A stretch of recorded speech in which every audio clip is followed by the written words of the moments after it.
안녕하세요. 사연에 빠지다의 DJ 민영입니다. 오늘도 두 가지 사연 준비되어 있으니 재미있게 들어주시고요.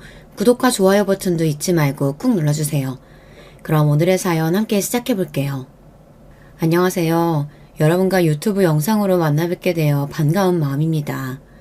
배운 데 없이 막대기에 자라 버릇없는 사람을 보면 흔히들 하는 말이 있죠. 저 아비 어미도 모르는 놈의 자식. 어린 시절 반 친구가 날 먼저 때려서 싸웠는데 그 친구 엄마는 날 보며 이렇게 욕했습니다. 태어나 보니 부모가 없는 운명을 짊어졌을 뿐인데 부모가 없이 자란 놈이라고 손가락질 당해야 하는 인생은 가혹하기만 했죠. 물론 그러한 제 신사한탄이나 하자고 여러분 앞에 사연을 쓰고 있는 건 아닙니다. 전 만인이 부러워하는 을사가운을 입는 사람이고 두 자녀와 아내가 있는 가장으로 잘 살고 있거든요. 저런 세상 사람들 욕 듣기 싫어서 악을 쓰고 살아왔던 노력의 대가입니다. 전 세상에 증명해내고 싶었습니다. 부모 모르고 자란 사람도 충분히 능력 있고 하자 없는 사람일 수 있다는 것을요. 그럼 어떻게 제 이야기를 한번 들어보시겠습니까? 환감이 넘은 남자가 무슨 연유로 이 유튜브를 알게 되었냐고요? 사실 이 채널을 알게 된 것은 아내의 영향이었습니다. 아내가 빨래를 갤 때나 설거지를 할 때 이 사람은 여기만 주야장천 듣고 있더군요. 그런데 얼마 전 회식 때 우리 병원 양간호사가 여기 채널 이야기를 하더군요. 그녀는 우리 병원에서 오랜 시간 근무하며 서로의 가정사도 대략 알고 있는 그런 동료입니다. 원장님 사연도 누구 못지않게 기막혀요. 어떻게 한번 여기 유튜브에 원장님 사연도 보내보세요. 갑자기 저보고 생전 안 해본 장문을 하라니 고교 시절 이후로 써본 적 없는데 말이죠. 하지만 동틀 무렵부터 서재에 앉아 지난 세월을 돌이켜보고 글로 쓰는 이 시간은 의외로 즐겁더군요. 열흘가량 애써가며 글을 쓰다 이렇게 제 사연을 보내게 된 거죠. 그러니 실력이 없더라도 너그러이 이해해 주시기 바랍니다. 3살의 저는 서수원 버스터미널에 버려졌습니다. 8살 때부터 키워주신 수녀님은 코끼리 무늬의 작은 네일을 보여주며 저에게 말씀하셨죠. 수각이는 누군가가 이렇게 예쁜 옷을 입혀줄 만큼 사랑받고 태어난 아이야.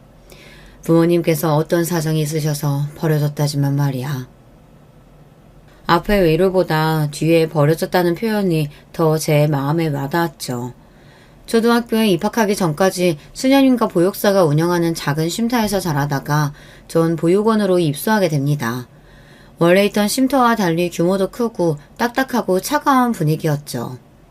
자기 밥그릇에 먹던 밥을 철로 된 식판에 담아서 먹을 때마다 집안 이때기보다는 기숙학교에서 지내는 기분이었어요.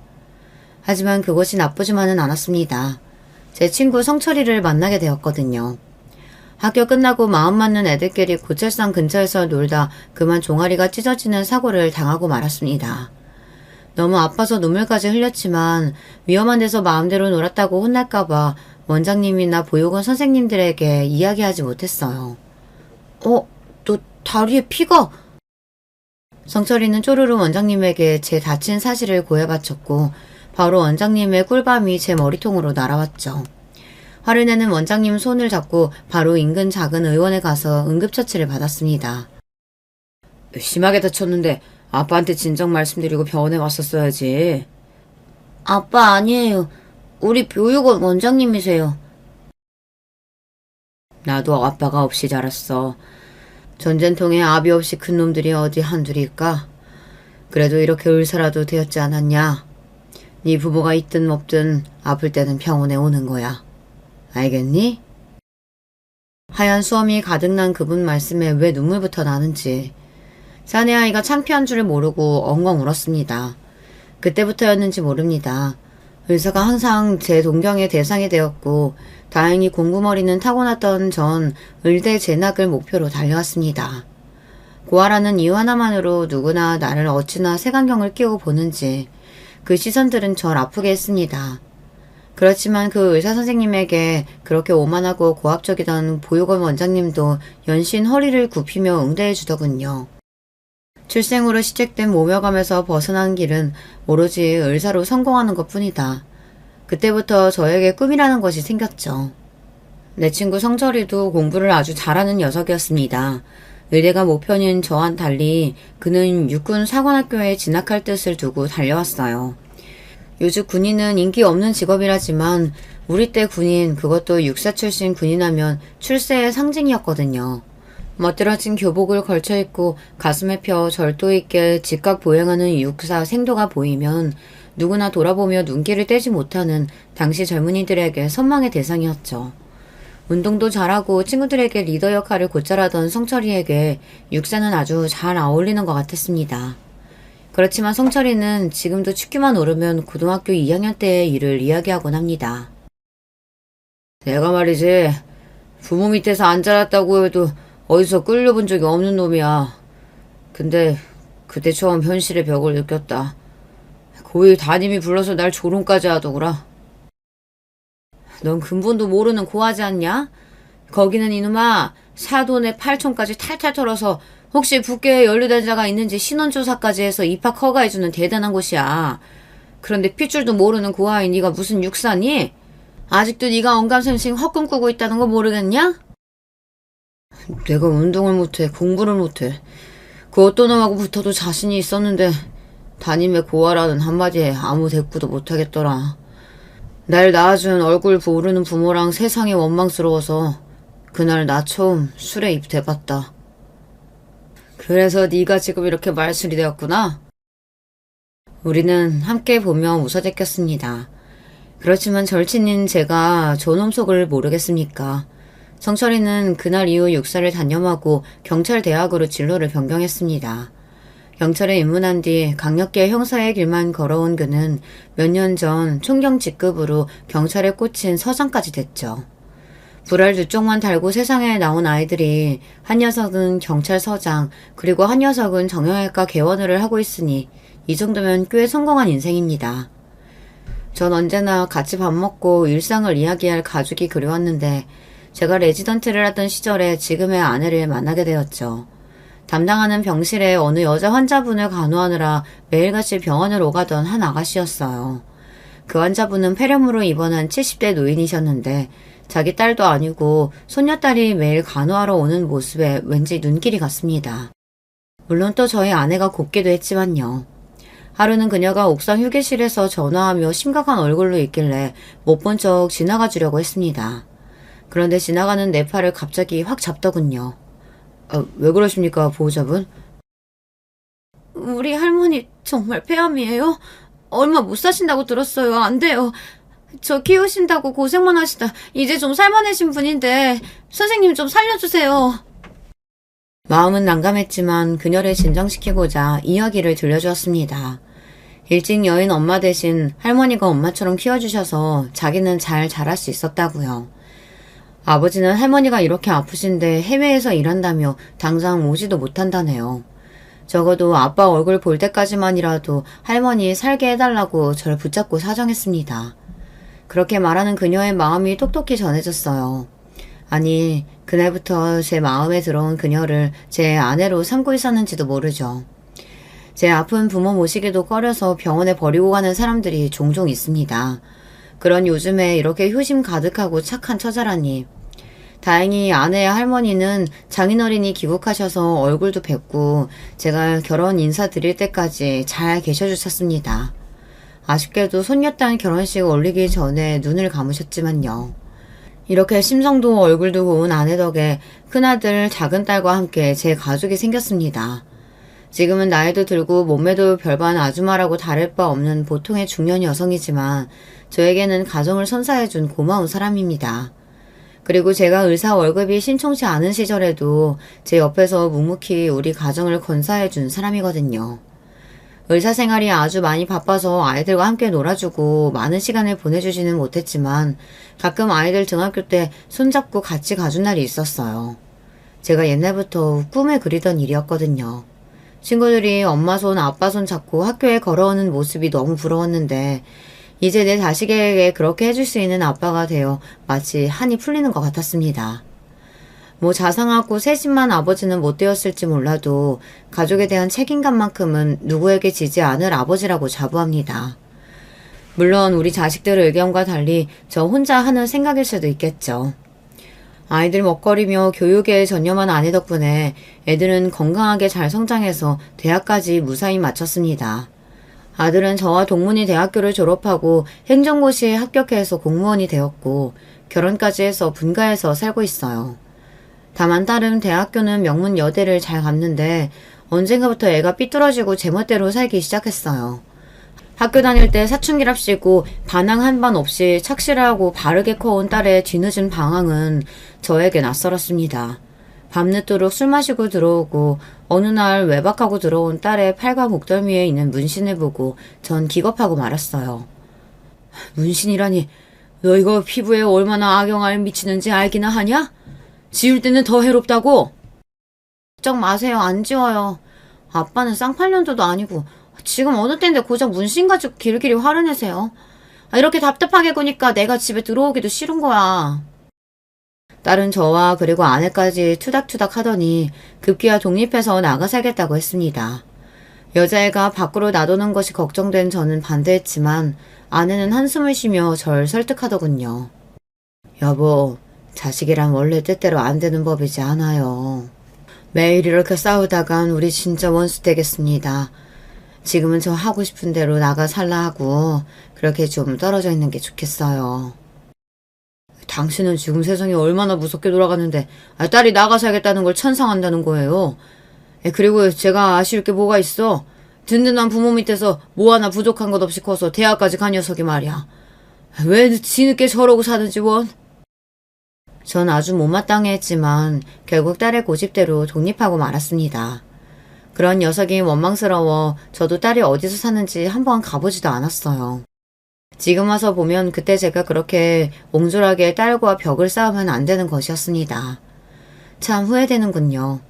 딸이 독립한 뒤로 아내는 한 번씩 반찬을 해서 딸 집에 가는 모양인데 하루는 아내가 발목이 안 좋으니 차로 데리고 가달라고 하더군요. 마침 병원 쉬는 날이고 1년 만에 딸의 집이 궁금도 해서 함께 갔습니다. 아내가 딸의 집 현관 비밀번호를 누르고 들어가자 전 못 볼 꼴을 보고 말았죠. 세상에 딸의 집에 사내 놈이 있는 겁니다. 그놈은 편한 옷차림을 하고 있었고 아예 딸 집에 눌러 살고 있는데 보였어요. 그거를 보자마자 뚜껑이 열리면서 전 소리부터 질렀습니다. 이 자식이 여기서 무슨 짓거리야? 감히 부모도 모르게 동거를 해? 저와 아내를 보고 깜짝 놀란 남자애는 허둥대며 옷을 제대로 갖춰입고 무릎을 꿇고 앉았습니다. 하지만 딸은 그 남자에게 이야기했죠. 뭐야, 우리가 무슨 죄지었어? 다 큰 딸 집에 부모라고 해도 이렇게 함부로 들이닥치면 실례죠. 일어나. 자기가 무슨 잘못이 있다고 그렇게 죄인 차려만 앉아있어. 우리요, 서로 사랑하는 사이고 같이 산 지 2달 되었어요. 둘 다 각자 밥벌이하는 성인이고 애인끼리 동거하는 게 죄는 아니지 않아요? 오히려 딸은 이렇게 뻔뻔스럽게 나왔습니다. 그리고 그 남자는 분위기를 살피며 인사만 꾸벅하고 집을 나가버리더군요. 에휴, 동거하는 놈이 준행랑이나 치고 자네 자식이 저렇게 제 여자 지키지 못하고 내빼면서 무슨 일을 제대로 하겠냐? 딸이 동거하는 일이 불만인지 아니면 딸의 남자친구가 성에 차지 않아서인지는 모르겠지만 너무 불쾌한 마음에 바로 딸의 집을 나와버렸습니다. 딸이 하고 있는 꼴을 보자니 분통이 터져서 더 있을 수가 없었죠. 그런데 몇 달 뒤 저는 더 어이없는 소식을 듣고 말았어요. 바로 딸이 임신을 했다는 겁니다. 신체 건강한 남녀가 함께 살다 보면 당연히 생길 수 있는 일이지만 결혼도 안 한 애들끼리 제가 옛날 사람이라 고루한 건진 모르겠지만 요즘 젊은이들을 도대체 이해할 수가 없었어요. 특히 남자야 수틀리면 훌훌 털고 나가면 그만이죠. 하지만 여자는 어디 그렇습니까? 조심조심 유리처럼 다뤄야 하는 소중한 몸인데 임신까지 했다는 소식에 그냥 두고 볼 수가 없었어요. 제가 직접 그 친구를 만나기로 했습니다. 어떤 놈팽인지 내 딸과 결혼해도 되는 놈인지 내 눈으로 살펴봐야 하니까요. 딸의 남자친구에게 연락해서 제가 자주 가는 포장마차로 불러냈습니다. 내가 왜 자네를 불러냈는지 알지? 지금 무슨 일 하고 있는지, 나이는 몇이고 어떻게 살아왔는지 한번 얘기해봐. 처음에는 쭈뼛대던 녀석이 점점 술을 마시면서 제가 편해졌는지 솔직한 이야기를 하더군요. 아버님, 제가 죽이고 싶을 만큼 미우시죠?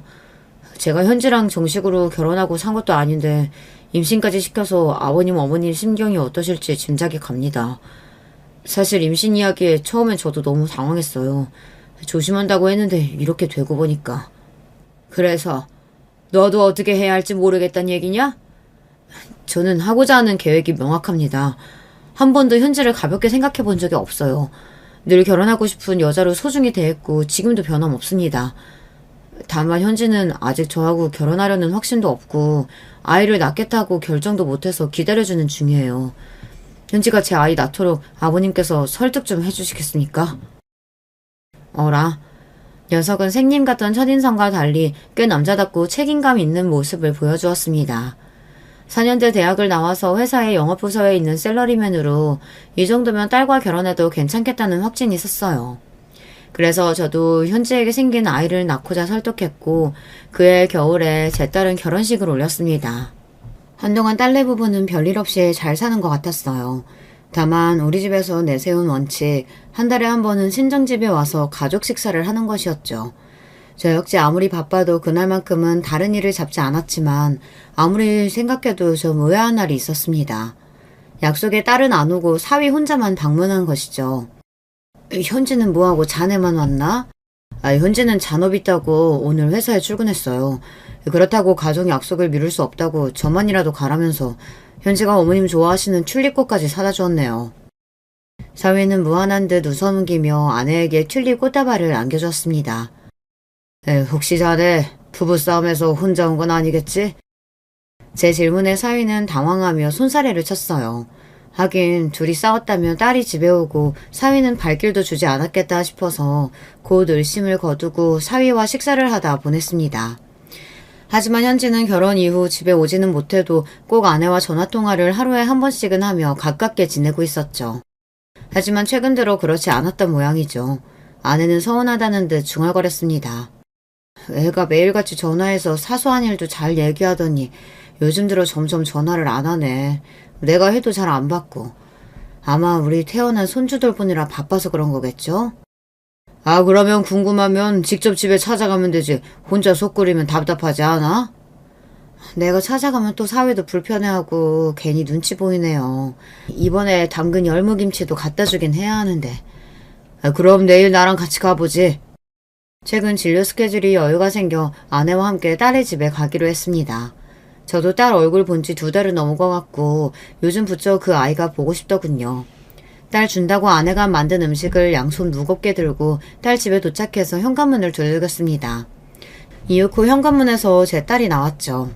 하지만 제가 기억하는 동글동글한 얼굴에 생기 넘치는 표정의 딸이 아니었어요. 초췌한 얼굴에 어두운 표정으로 나온 현지는 갑작스러운 우리의 방문에 꽤 놀라했습니다. 얘, 너 어디 아프니? 얼굴이 너무 안 좋네. 일단 반찬 많아요. 냉장고에 넣으면서 설명해 줄 테니까 부엌으로 우선 가자. 아내가 딸을 데리고 부엌으로 가는 그 뒷모습을 본 저는 한 가지 이상한 점을 발견했습니다. 딸애는 부자연스럽게 다리를 절뚝이며 걸었고 허벅지와 팔 안쪽에 다발적 상처도 보였기 때문이죠. 떠올리기 싫었지만 의사적 소견으로는 타박상, 그것도 사람에 의해 발생한 외상으로 예상되었습니다. 애써 부정하며 저도 같이 부엌에 들어가 식탁에 앉았는데 한편에 놓여있던 약봉투가 보였어요. 딸이 처방받은 약은 꽤 많은 양이고 그 안에 든 연고며 약을 보는 순간 단순한 증세가 아닌 것 같았죠. 몰래 약봉투에 쓰여져 있는 처방전을 발부한 정형외과 연락처를 메모했습니다. 그리고 베란다에 나가서 병원에 전화해서 딸의 병명을 문의했어요. 질병에 관련된 사항을 본인 외에 알려주는 것은 개인정보 보호법상 불가하다고 병원에서는 거절했습니다. 의료인으로서 이는 당연하고 또 제가 예상했던 반응이었죠. 하지만 그렇다고 해서 제가 물러설 수 없었습니다. 네, 이해합니다. 전 명일동에서 정형외과 하고 있는 개원이고요. 물론 환자 개인정보긴 하지만 그 환자가 바로 제 자식입니다. 아무래도 딸에게 안 좋은 일이 있는 것 같은데 도통 입을 열지 않아서 걱정이 큽니다. 혹시 언제부터 어떤 사유로 딸이 내원했는지요? 이렇게 진심으로 호소하니 병원에서는 딸의 치료 기록에 대해 알려주었습니다. 동거하던 시절부터 분기별로 한 번씩 크게 다쳐서 왔다고. 그런데 최근 들어서는 병원 오는 횟수가 늘었으니 혹시 가족 문제가 아닌지 잘 봐달라는 당부까지 덧붙이더군요. 우리 애를 이렇게 만들 사람은 오직 한 명뿐이었습니다. 그 자식에 대한 분노에 휩싸여서 경직된 얼굴로 딸의 앞에 서서 근엄하게 물었습니다. 너 다리도 절고 금멍자국하며 도대체 널 다치게 한 게 누구냐? 딸은 한사코 그냥 넘어진 상처라며 넘어가 달라고 하더군요. 이미 네가 다니는 병원에서 모든 사실을 들었다고 하니 그제야 딸은 오열하며 사실을 이야기했습니다. 우리 그이가요. 평소에는 좋은 사람인데 술에 취하면 좀 마초적으로 변해요. 평상시에 나누는 대화처럼 내가 조금이라도 대들면 다혈질적으로 화내거든요. 원래는 집안에 물건 던지거나 벽을 자기 주먹으로 치는 게 대부분이었는데 자기도 흥분을 주체하지 못하고 제 몸에 손까지 대고 말았어요. 아니 이게 무슨 소리야? 정서방한테 네가 맞고 자랐다는 얘기냐? 좀 더 자세하게 말해봐. 사실 그동안 저 정서방한테 여러 번 맞았어요. 처음에는 머리 꿀밤이나 팔 등을 찰싹 때리는 가벼운 수준이었거든요. 그런데 아기 낳고 끊기로 했던 담배를 다시 피는 것 같아서 제가 잔소리를 좀 했어요. 또 담배 피면 그땐 진짜 이혼이라고. 그러니까 갑자기 그가 절 밀쳐서 소파 테이블에 부딪혀서 전 그대로 쓰러져 버렸어요. 골반뼈가 다쳐서 지금 절뚝거리는 거예요. 우라질, 그 자식이 감히 내 딸을 건드려? 당장 짐 싸라. 왜 그런 자식을 참아주고 살고 있는 거냐? 아니에요. 우리 아이는 어쩌고요. 애 때문이라도 저 그 사람이랑 못 헤어져요. 그리고 그 사람 술 마시고 한 번씩 돌 때만 그래요. 평소에는 둘도 없이 자상한 남편이란 말이에요. 진심이냐 너? 정말 그렇게까지 정서방을 사랑해? 급기야 딸은 오열을 넘어서 두 팔을 감싸며 오들오들 떨면서 이야기했어요. 아마도 깊은 두려움에 휩싸인 사람처럼 말이죠. 사랑이 아니에요. 옛날에 사귈 때부터 그 사람이 저한테 많이 집착했어요. 만약 자기를 버리면 시칼 두고 찾아올 거래요. 나, 엄마, 아빠, 그리고 우리 애기까지. 마지막으로 자기도 콱 죽어버릴 거라고 협박을 매일 해요. 그걸 나고 싶지 않으면 도망칠 생각도 하지 말라고. 어디에 말도 하지 말라면서요. 그래서 엄마 아빠한테도 말 못했다고요. 하지만 저 너무너무 무서워요. 이렇게 가정폭력으로 다쳐서 병원에 오는 여자 환자들을 종종 보곤 했지만 설마 내 딸까지 이렇게 살 줄은 꿈에도 몰랐습니다. 그런 사이코 자식이 내 딸 목숨줄을 잡고 있다는 줄도 모르고 아버지라는 사람이 편하게 살고 있었다뇨. 못 가겠다고 버티는 딸을 억지로 끌고 손녀와 함께 우리 집에 데려왔습니다. 그리고 전 아내에게까지 괜히 화를 냈어요. 왜냐하면 정말 돌기 직전에 속상한 기분이었기 때문입니다. 당신은 현지가 이 지경이 되도록 아무것도 모르고 있었던 거야? 도대체 엄마라는 사람이? 사실 나도 알고 있었다고요. 놀랍게도 아내는 이런 말을 하는 겁니다. 현지가 그렇게 살고 있다는 것을 알면서도 아니 왜 도대체 그대로 둔 거지. 전 아내를 이해할 수가 없었어요. 하지만 사내들이란 다 그럴 수 있는 거 아닌가요? 당신도 젊을 때 그렇게 실수로 나한테 손 댔었잖아요. 현지한테도 그랬어요. 너희 아빠도 그런 적 있다고. 그 일만으로 바로 갈라서서 이혼녀 딱지 달고 사느니 정서방 고쳐서 한번 살아보자고. 나라고 맞은 딸한테 그런 얘기까지 해야 하는 심정이 편했던 줄 알아요? 그리고 아내는 더 이상 말을 잇지 못하고 방에 들어갔습니다. 방에서는 아내의 대성통곡하는 소리가 들렸죠. 별 지랄 맞은 게 다 내 딸한테 대물림되는구나. 아이고 내 팔자야. 마치 둔기를 머리로 얻어맞은 기분이었습니다.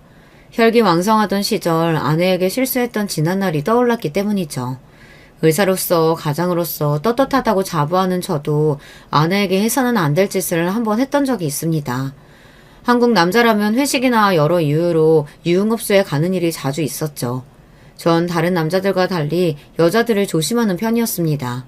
들이대는 여자들의 유혹도 없지 않았지만 나에게 가정은 남달리 소중했기에 마누라를 배신하는 짓 따위는 하지 않았어요. 하지만 그렇게 철벽치던 저 역시 아내 아닌 다른 여자에게 마음을 빼앗긴 적이 있었습니다. 지금도 부끄럽게 생각하는 그때의 일은 15년도 더 된 이야기죠. 그날은 여름비가 몹시도 퍼붓던 한산한 병원의 오전 시간이었습니다. 한 여환자가 진료실로 들어오는데 언뜻 보기에는 어디 다친 곳이 있어 보이진 않았지만 핏기 없는 얼굴에 어쩐지 심상치 않아 보였어요. 그 여자가 어떻게 된 사연일까 왠지 아주 궁금했어요. 네, 어디가 불편해서 오셨는지요? 아, 저... 아, 다쳤는데 부위가 가슴통 쪽이라 조심스러워서 말하고 숨 쉴 때마다 갈비뼈가 아파와요. 진료해보니 갈비뼈에 금이 갔는데 상태가 좀 안 좋았어요. 아무래도 누군가의 폭력이 의심되어 어떻게 다치게 된 건지 자세하게 물어봤죠. 주저하던 그녀는 결국 세 번째 진료에서야 솔직하게 말해주었어요. 남편은 아니고 동거하고 있는 남자가 물건을 던져서 맞는 바람에 이렇게 되었다고요. 그녀는 나보다 10살 어린 여자였습니다. 조카 같은 마음에 잔소리가 좀 나왔어요. 당장 그 남자하고 헤어지세요. 부모님이 귀하게 키운 딸이 이런 취급 당하는 거 아시면 억장이 무너집니다. 저 부모 같은 거 없어요. 고아로 자랐거든요. 지금 남자친구가 제 유일한 가족인걸요. 그 말에 놀라 그녀를 다시 보게 되니 그 얼굴과 표정과 눈매가 기억났습니다. 어렵지만 내 치부를 남들에게 드러내야 할 때 드러나는 민망함과 수치심. 저도 고아예요. 그래도 이렇게 잘 지내지 않습니까? 갈비뼈는 쉽게 부는 부위가 아니라서 일주일에 2번씩 꾸준히 내원하셔야 해요. 그리고 꼭 용기 내서 그 남자 떼어버리시고요. 술 먹고 죽이겠다고 달려드는 동거남을 막으러 그녀 집에 가주고 그녀가 외롭다고 할 때 같이 술도 마셔주며 그녀와 가까워졌습니다. 처음에는 동정심 혹은 나와 같은 출신이라는 동질감 때문에 신경 쓰는 것뿐이라고 생각했어요. 애써 제 마음을 부인했지만 점점 그녀를 환자가 아닌 사랑하는 여자로 대했던 것이 사실이에요. 제 마음을 제일 먼저 알아챈 것이 바로 병원에 있는 양간호사였어요. 원장님, 주제 넘은 줄은 알지만요. 함께하는 동료로서 또 여자로서 이 말씀을 꼭 드리고 싶어요. 최선영 환자와 밖에서 만나시는 거 맞죠? 단순한 의사-환자 관계가 아니라면 사모님 모르실 때 이쯤에서 정리하는 게. 양간호사 앞에서는 오해라고 잡아댔지만 솔직히 양심의 가책이 들었습니다. 누가 봐도 전 불륜하는 상황이었으니까요. 독하게 마음 고쳐먹고 그녀를 떼어내려고 노력했어요. 매일같이 찾아갔던 그녀의 집에 발길을 끊고 일주일이 지나고 한 달이 지나자 그녀가 미치도록 보고 싶어서 견딜 수가 없었습니다. 한밤중에 미친놈처럼 그녀의 집에 찾아가서 본 광경은 어이없게도 그녀는 전 동거남과 같이 있더군요. 트렁크 팬티바람으로 나온 젊은 그놈은 제게 삿대질까지 했어요. 이제 아저씨 여자도 아닌데 이 한밤중에 왜 여길 찾아오냐 절 쫓아내려고 했습니다. 어안이 벙벙해진 전 그놈의 뒤에서 스며시 나온 그녀를 쳐다보며 분통을 터뜨렸습니다. 역시 넌 창녀 같은 년이구나. 한 달 만에 남자를 갈아치워? 그것도 이런 쓰레기 같은 놈하고 다시 합친다고?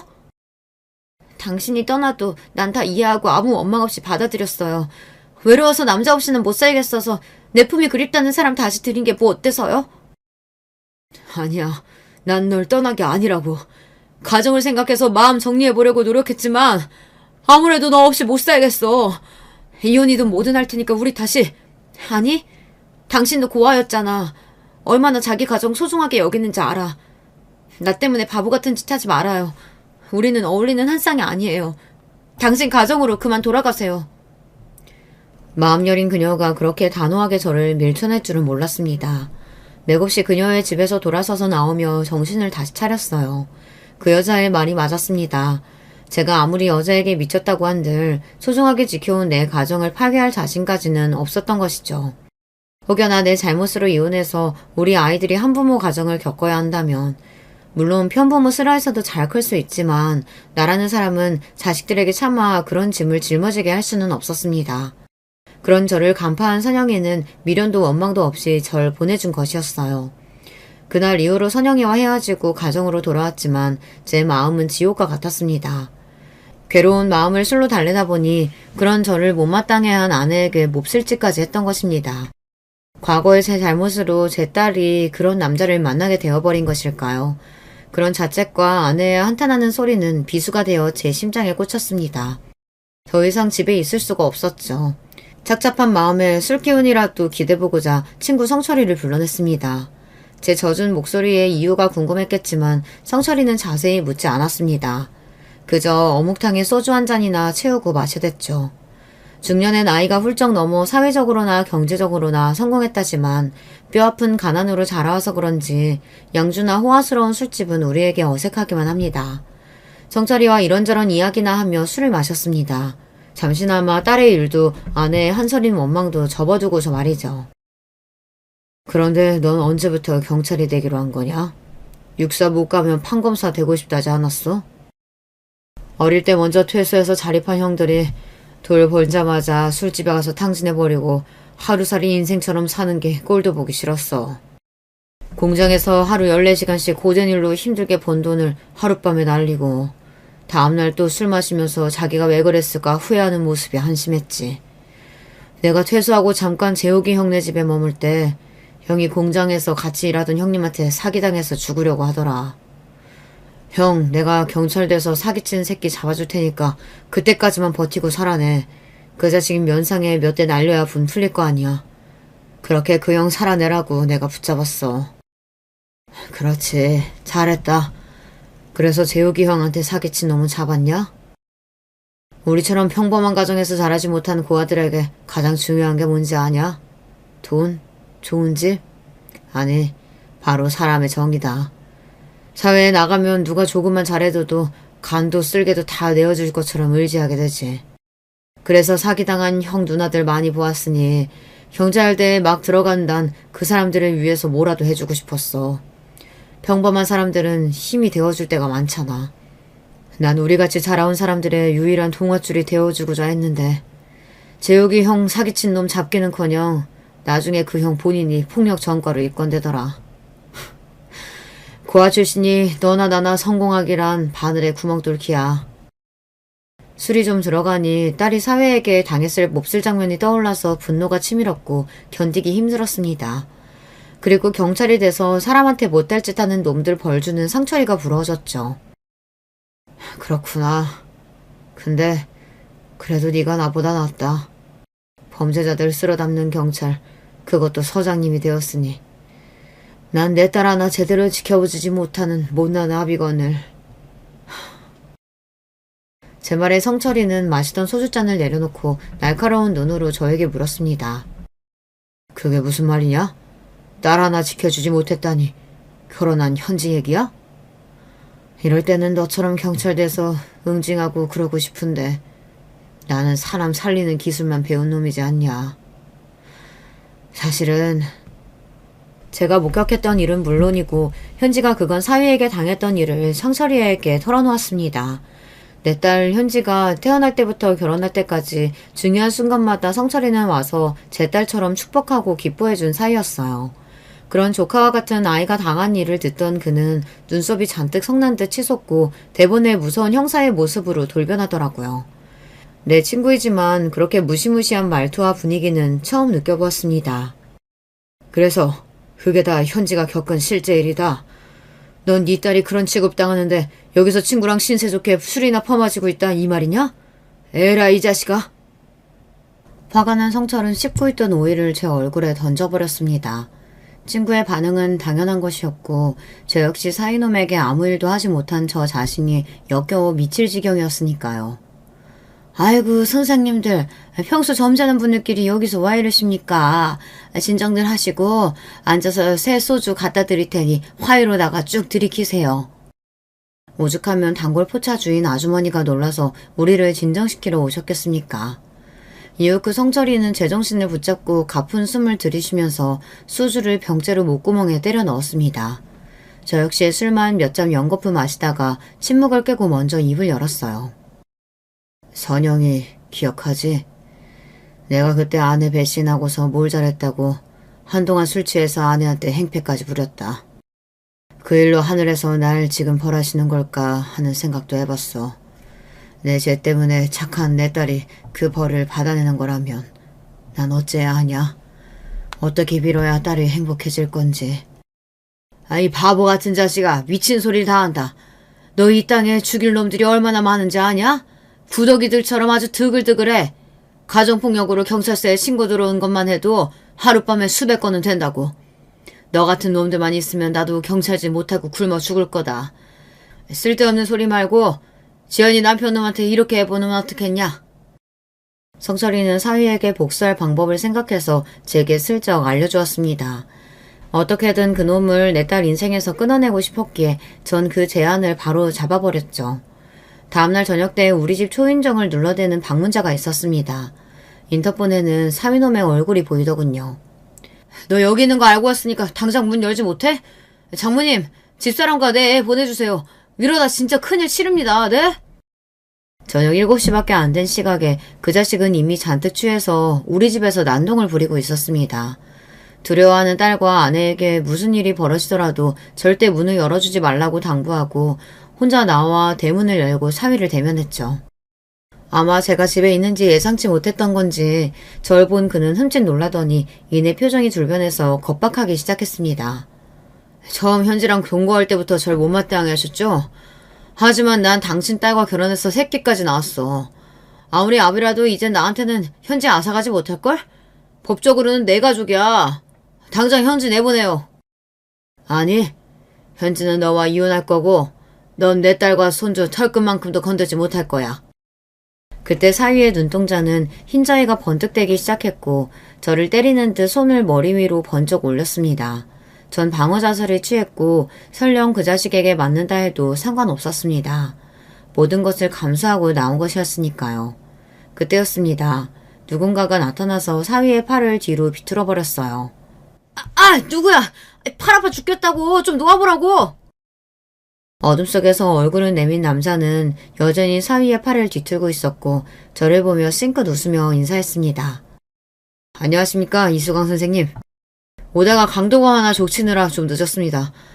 이 사내가 그 버러지 같은 사입니까? 그는 러시아 출신의 격투기 선수와 같은 큰 체구에 근육질의 몸을 하고 있었어요.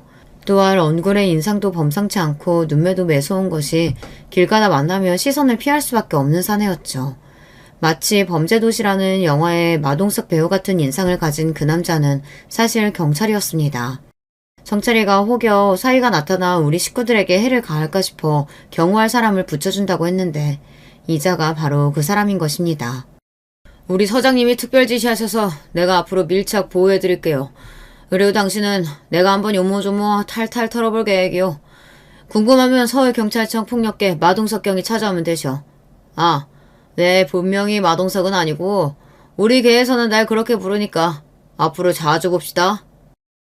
경찰의 말투는 깍듯했지만 이미 인상과 힘에 압도당한 사위는 경찰이 팔을 풀어주자마자 두고 보자라는 말을 남기고 주랭랑을 쳤습니다. 그렇지만 그 경찰과 사위의 만남은 이번이 끝이 아니었어요. 사흘 뒤 경찰은 사위가 근무하는 회사의 로비로 찾아가서 국가경찰 공무원증을 제시하며 사위를 찾았죠. 수고하십니다. 전 서울경찰청의 박경희인데 여기 해외 영업부서에 정시우 씨 있죠? 조사 차원에서 지금 좀 보잔다고 전해주십시오. 갑작스러운 경찰의 방문에 당황한 회사 직원은 금세 사위를 로비에서 기다리는 경찰 앞으로 데려다 주었습니다. 아니, 당신이 어떻게 회사까지 온 거요? 또 뵙네요. 그때는 저녁 때라 얼굴도 잘 못 봤는데. 이렇게 보니 꽤 말끔한 인상의 신사분인데 어쩌다 그런 짓까지 하셨어? 이현지 씨 스토킹 혐의로 잠깐 조사하러 같이 서에 가주셔야겠습니다. 스토킹 행위 재진 및 처벌 경고 차원이니 협조 바랍니다. 경찰은 사위를 밀쳐대듯 끌고 경찰서로 데려갔어요. 나는 현지 남편이요. 그런 내가 어떻게 스토커란 말이에요. 내 마누라한테 전화랑 문자도 못해? 남편이고 아버지고 간에 지속적으로 반복적으로 연락하고 위협했다면서. 확시. 그리고 언성 낮추지 못해? 경찰이 우스워 보여? 이렇게 시종일관 조사하는 내내 박경희는 사위를 오줌이 지릴 정도로 무섭게 대했다고 합니다. 결국 사위는 겁을 먹고 사내놈이 여자애처럼 거의 울먹이기까지 했다는군요. 도대체 나한테 이렇게까지 하는 거예요? 왜? 난 그저 선량한 시민일 뿐인데 이렇게 휴방판 대하듯 하는 거냐고요. 야, 이 새끼야.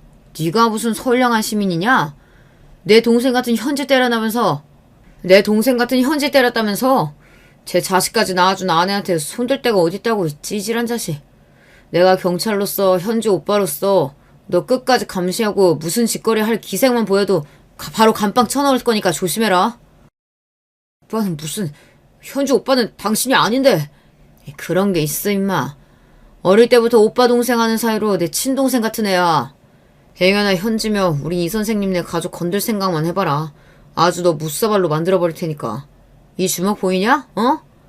약물하고 사람 때리고 죽이는 놈들 이 주먹으로 다 응징했어. 너 같은 멸치 자식 하나 골로 보내는 건 일도 아니야. 그렇게 한 달이 넘게 박경희에게 시달린 사위는 결국 현지가 보낸 이혼 협의서에 도장을 찍어 돌려보냈고 손주에 대한 친권까지 모두 넘겨주었습니다. 경찰이 몇 번이고 회사까지 찾아가면서 인사과에서 처벌까지 받은 사위를 둘러싼 억측은 사내에 난무했다고 합니다. 저렇게 얌전해 보이는 정 과장님이 무슨 일로 경찰서에 조사받으러 다닌 거야? 어디서 들으니까 사기쳤다는데? 아니야, 내가 듣기로는 의외로 주먹 좀 쓴다나 봐. 옛날에 조직폭력배 출신이었는데 손 씻었다가 최근 다시 범죄 저질렀다고. 어머머, 무서워라. 사람이 보기랑 완전 다르네. 정 과장님한테 이제 아는 채도 말아야겠다. 결국 사위는 더 이상 회사를 다니지 못하고 제 발로 퇴사했다고 하더군요. 소문이 파다하게 퍼져서 아마 동종업계 다른 회사로 취업하는 것도 어려울 것 같고요. 내 친구 덕에 딸과 우리 가족은 안전하게 사위를 떼어버릴 수 있었습니다. 감사의 인사를 전하려던 차에 성철이는 저에게 하나의 선물을 주었습니다. 너도 곧 환갑이지 않냐. 우리가 60년 사는 동안 뿌리도 모르고 살아왔지만 이제라도 한번 만나봐라. 너의 친부모님은 이미 세상 떠나진 지 오래고 형 한 분이 살아계시더라. 정철이는 저 몰래 전부터 제 혈육을 찾고 있었는데 최근에 형과 연락이 닿았다고 합니다. 뜻밖의 얘기에 전 혼란스러웠습니다. 어릴 때야 너무나 내 가족을 찾고 싶었죠. 만나면 왜 나를 버렸어야 했는지 이유도 묻고 원망도 해보고 참 할 말이 많았어요. 하지만 이 나이 먹고 혈육이 다 무슨 소용인가 싶었지만 성철이 얘기를 듣고 나서 밤잠을 이루지 못했습니다. 그리고 그 주일 토요일에 한 설렁탕집에서 드디어 제 친형을 만나게 되었죠. 재환아, 너 정말 재환이 맞냐? 네 이름은 박재환이고 난 박순환이야. 우리가 태어난 곳은 경기도 안성시 죽산면이다. 아버지는 어릴 때 원양어선 탄다고 나가신 뒤로 소식이 두절되었어. 실종신고 뒤로 이미 사망 처리된 지 오래고 엄마는 남의 집 일하며 고생만 하시다 20년 전 63세의 나이로 돌아가셨다. 나도 없는 집에서 제대로 공부도 못하고 그냥 작은 가게 하나 내면서 하고 있어. 네가 없으면 입 하나 준다고. 엄마가 어느 날 널 버스터미널에 버리고 오셨는데 그때가 바로 아버지 실종신고한 직후였지. 널 두고 온 뒤로 엄마는 하루도 울지 않는 날이 없으셨다. 눈 감을 때도 네 이름만 되뇌다 가셨는데 좀 더 일찍 만났더라면 어머니 한은 풀고 가셨을 것을. 저보다 3살 많은 형은 겉보기에 10살은 좋기 많아 보였습니다. 까맣게 그을린 얼굴에 깊이 패인 주름이 그동안 그가 얼마나 고된 삶을 살아왔는지를 여실히 보여주었죠. 하지만 전 형이 하는 말이 그대로 마음에 와닿지 않았어요. 그가 읊어대는 우리 엄마 얘기고 가정사고 마치 남의 이야기를 듣는 기분이었죠. 그나마 내 진짜 이름과 생일을 찾은 것이 만족스러울 뿐이었어요. 형은 저에게 낡은 사진을 하나 보여주었습니다. 기억나겠나. 네가 2살 때 내가 5살 때 찍은 가족사진이야. 이게 유일하게 우리 내 가족이 실제로 있었다는 증거가 되겠구나. 처음 보는 그 흑백 사진 속 내 부모의 모습은 처음 보았지만 왠지 모르게 가슴속에서 무언가가 심하게 요동치고 있었습니다. 내가 이 사진 가져가도 되겠습니까? 물론이야. 엄마가 혹여라도 너 만나게 되면 이 사진 보여주라고 했다. 여기 입고 있는 옷. 네, 압니다. 내가 버려진 날 입고 있던 옷이라고 수녀님이 저에게 보여주셨거든요. 그 사진에서 제가 알 수 있는 거라고는 아기였던 제가 입고 있는 코끼리 무늬 네이뿐이었습니다. 그리고 그 오래된 그날이 마치 기억이라도 나는 듯 갑자기 제 눈이 촉촉해졌죠. 짧은 만남과 설렁탕 한 그릇을 비우고 형과 헤어졌습니다. 아마도 형은 상당히 힘들게 살아오신 것 같았습니다. 지금은 명절 때마다 화성시에 살고 있는 형을 한 번씩 만나러 내려가고 있죠. 나에게도 이제 명절에 찾을 피부치가 있다는 사실이 그저 고마울 뿐이에요. 형과 만나고 집에 돌아오면서 동행해준 성철이에게 고마운 마음이 들어 물끄러미 쳐다봤습니다. 형이라도 만나봤으니 그나마 다행이다. 이제 한 풀렸냐? 어때? 경찰서장 친구 덕 처음으로 본 소감이? 처음이라니. 내 딸 일도 그렇고 네가 참 내 은인이다. 정말 고맙다. 그런데 너는 네 가족은 찾아봤냐? 나라고 왜 안 찾아봤겠냐? 지금 하늘 아래 안 계시더라. 아무도. 그는 더 이상 말을 잇지 못했습니다. 이미 자신의 핏줄을 찾아보았지만 나에게조차 말하지 못할 어떤 사연이 있는 것 같아 전 다시 묻지 않았어요. 진짜 가족 만나보고 나면 내가 고아인 이유를 찾을 줄 알았어. 그 이유라도 이해되면 날 버린 엄마를, 가족을 용서할 수 있을 줄 알았는데 용서고 이해고 간에 그냥 마음이 헛헛하기만 하구나. 지금 내 가족들에게 최선을 다하고 싶은 마음뿐이야. 그래, 우리도 벌써 반평생 넘게 살았다. 이제 우리도 은퇴하고 노년으로 접어들겠지. 그러니 이제 그만 털어버리자고. 우리를 한평생 지겹게 따라다닌 고아라는 결핍, 그 하늘 말이야. 친구 녀석의 말이 맞았습니다. 어쩌면 고아라는 꼬리표는 남들이 지어준 게 아니라 제가 끝내 놓지 못하고 있는 것일지도요. 이 나이에 제가 고아라는 것이 무슨 의미겠습니까? 주변에 부모님이 계시던 친구들도 모두 잘 보내드리고 도리어 친구 중 몇 명은 병으로 사고로 세상에서 없어진 마당에 말입니다. 하지만 아직도 성철이랑 고아 시절 이야기를 하고 고아라서 이 악물고 살았던 세월에 대한 연민과 보상 심리가 아직 남아 있었던 것일 것 같아요. 그래서 이젠 모두 털어버리려고 하고 있습니다. 남은 세월 동안 병원 환자들을 열심히 돌보며 내 아내와 건강하게 사이좋게 살아갈 생각입니다. 이혼한 딸은 우리 집에 함께 살고 있는데 돌이 지난 손주놈이 어찌나 귀여운지. 그 녀석 보는 맛에 퇴근도 서두르게 되지 뭡니까? 또 극악무도한 사위놈이 언제 또 내 딸과 손주에게 위협을 가할지 모르니 가족을 지키기 위해서 일찍 집에 들어가는 이유도 있습니다. 혹시 몰라서 개인 경호업체에 의뢰해놓고 가족들 보호를 철저히 하고 있으니 걱정하지 마세요. 한자 한자 만열필로 눌러 제 사연을 글로 쓰다 보니 이제 팔까지 저려오는군요. 차린 것이 별로 없는 조촐한 밥상이었지만 맛있게 드셔주신 여러분께 감사의 말씀을 전합니다. 늘 여러분 가정의 건강과 가족들의 화목이 함께 하시길 기원하며 전 이만 인사드리겠습니다. 그럼 여러분 안녕히 계십시오. 여러분은 어떻게 지내고 계신가요? 저는 요즘 다시 고향으로 내려와서 살고 있습니다. 남편이 죽으며 서울로 올라갔었는데 다시 오니까 기분이 헛헛합니다. 남편하고 힘들게 아이들을 키운 기억도 나고 하늘로 간 남편이 그립기도 해요. 고향을 생각하면 참으로 복잡한 마음이 드는데 여러분도 그러신가요? 저는 지금 나이가 60대인데 인생을 돌아보면 참 굴곡이 많았어요. 그럼 바로 제 사연 시작하겠습니다. 애미야, 거기서 뭐하고 있는 거야? 빨리 와서 네 시아버지랑 남편이 힘들게 잡아온 생선 정리해야지. 아유, 느려 터져서 보기만 해도 답답해. 어머님, 잠시만요. 막내 기저귀만 갈고 바로 갈게요. 죄송해요. 아이고, 우리야. 너무 힘들다. 저는 고등학교를 졸업하고 집안 형편이 너무 어려워서 바로 성인이 되자마자 시집을 가게 되었어요. 요즘 시대에는 전혀 그런 일이 없지만 저 때는 할 게 없으면 빨리 결혼하는 게 당연했거든요. 아니, 할 게 있어도 여자들은 결혼이 목표인 사람도 많았죠. 아무튼 찢어지게 가난한 친정은 제 뒷배가 되어주지 못했습니다. 시댁은 3대째 배를 타고 바다로 가서 생선잡이를 하는 집안이었어요. 남편도 시아버지를 따라 바다로 나가 일했었죠. 새벽부터 일어나서 눈도 뜨지 못한 채로 나가는 남편이 안쓰러웠어요. 여보, 아까 보니까 밥도 제대로 못 먹는데 무슨 일 있어? 내가 일하느라 신경을 제대로 쓰지 못해서 미안해. 당신이 챙겨준 도시락으로 오늘도 아버지랑 배에서 맛있게 먹었어. 내가 항상 당신에게 고마운 거 알지? 에이, 아니야, 괜찮아요. 그냥 애들이 말을 안 들어서 힘드니까 그런 거지. 우리 애들이 무려 5남매잖아. 그래도 애들 다 키우면 뿌듯하겠지? 언제 다 클까 싶기도 하고.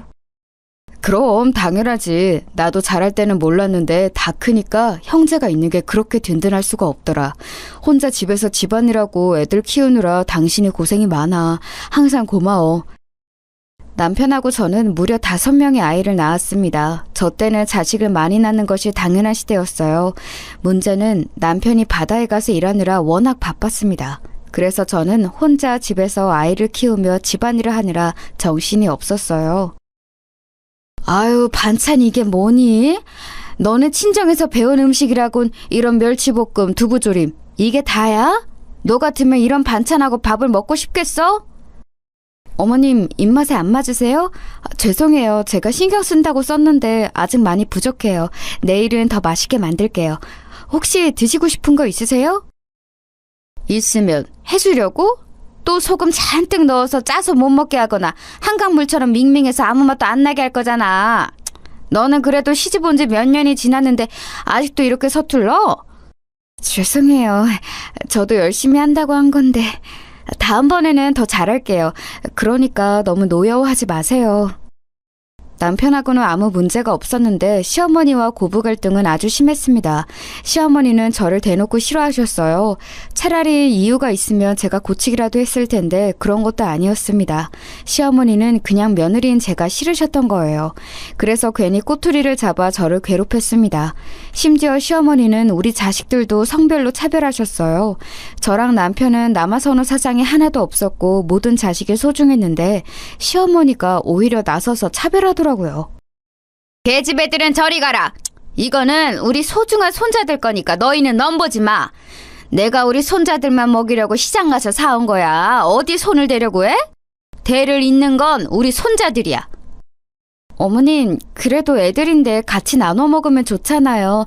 이렇게 아들만 챙기면 교육상에도 좋지 않고 또... 시끄럽다. 내가 내 돈으로 우리 손자들만 먹이겠다는데 뭐가 말이 많아? 너는 가서 빨리 밥이나 해. 곧 너희 시아버지랑 남편 올 때잖니.